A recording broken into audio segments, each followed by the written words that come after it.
సంపూర్ణానుగ్రహాన్ని పొందడానికి అవసరమైనటువంటి మూడిటిలో ఒకదాన్ని విడిచిపెట్టేసుకున్నట్టే.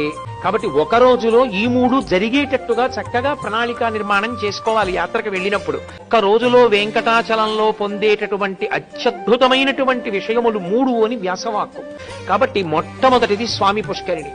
స్వామి పుష్కరిణి స్నానం దొరకమంటే దొరికేది కాదు. ఎందుకో తెలుసా? కొన్ని లక్షల మంది పర్వతం మీదకి వెళ్ళొచ్చు, కొన్ని పదుల మందే పుష్కరిణిలో స్నానం చేస్తుంటారు. ఏమండి, మరి ఇంత గొప్పది కదా పుష్కరిణి, ఎక్కడ చూసినా అలా సూచన చేశారే పుష్కరిణి స్నానం చెయ్యండి అని.